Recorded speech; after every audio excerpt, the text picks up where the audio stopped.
Well, good evening, visitors. Welcome to the Australian War Memorial's Last Post ceremony.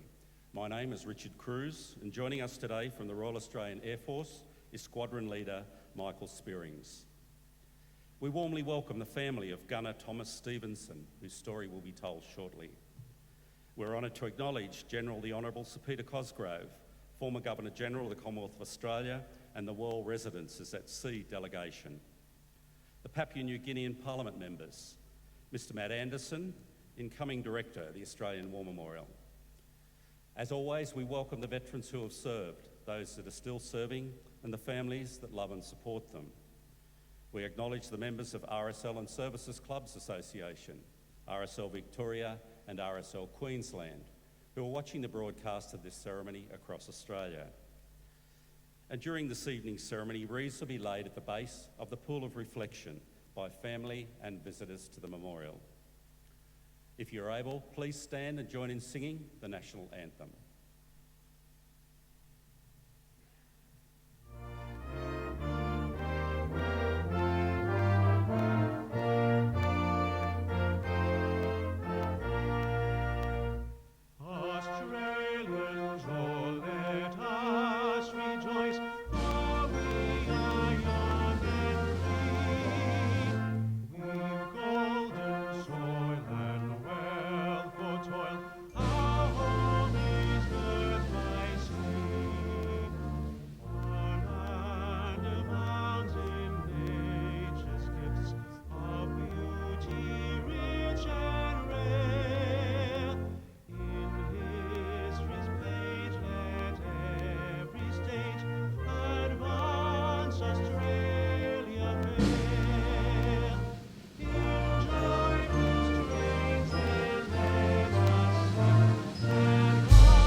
If you're able, please be seated. The Australian War Memorial was the vision of Charles Bean, Australia's First World War official historian. Bean landed with the Australian troops on Gallipoli and stayed with them at the front through to the end of the war. The idea of this national memorial and museum came to him at Pozières, France, in the depths of the bloody fighting of 1916. Bean's idea was that this would be a place where families and friends could mourn their loved ones buried in faraway places. It would also be a place that could help all Australians understand what these men and women had endured and what they had done for us. Bean's vision, to which we remain true, is best expressed as inscribed in the entrance to the memorial's galleries. Here is their spirit in the heart of the land they loved, and here we guard the record which they themselves made. Tonight we'll read the story behind just one of those on the Roll of Honour, which lists the names of more than 102,000 men and women who have given their lives for us in war and on operations for more than a century. But first we present a lament, Flowers of the Forest. Wreaths and floral tributes will now be laid at the base of the Pool of Reflection.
Today, we will remember and pay tribute to Gunner Thomas Stevenson.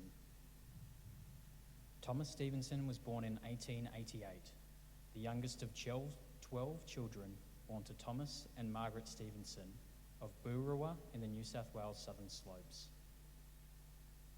The Stevensons were a well-known pioneering family. Thomas attended King's College in Goulburn, where he took a keen interest in tennis, cricket and golf. Afterwards, he managed the family grazing station, Narra Allen, with his older brother Harry, following the death of their father in 1913. Stevenson enlisted in the Australian Imperial Force at Victoria Barracks in Sydney in October 1915. After a period of training at Sydney Showground, he embarked with a reinforcement group for the 1st Field Artillery Brigade in November, bound for the training camps in Egypt. By the time he arrived, the Gallipoli campaign was coming to an end, and the following months would be spent reorganising the AIF before its departure for the Western Front. Stevenson was transferred to the 1st Field Artillery Brigade Ammunition Column as part of this reorganisation in December 1915. But after just 2 days with his new unit, he was admitted to the 1st Australian General Hospital in Heliopolis. He was suffering from an illness that medical staff believed had been contracted on his troop ship to Egypt. Just 2 days later, he died. Aged 28 at the time of his death, he was buried at the Cairo War Cemetery, where he remains today. The historical records do not tell us how Tom's death affected the Stevenson family, so we can only imagine their shock at losing him to illness just 2 months after he enlisted. The following tribute to Stevenson appeared in the local newspaper after news of his death reached the Boorowa community. He was greatly admired by all who knew him. Thomas Stevenson is listed on the Roll of Honour on my right, among almost 62,000 Australians who died while serving in the First World War. A photograph of his headstone is displayed today beside the pool of reflection. This is but one of the many stories of service and sacrifice told here at the Australian War Memorial. We now remember Gunner Thomas Stevenson, who gave his life for us, for our freedoms, and in the hope of a better world.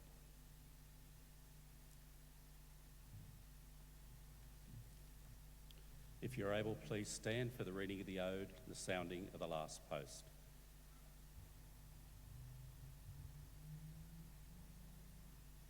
They shall grow not old, as we that are left grow old. Age shall not weary them, nor the years condemn. At the going down of the sun, and in the morning, we will remember them. We will remember them.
Lest we forget. Lest we forget.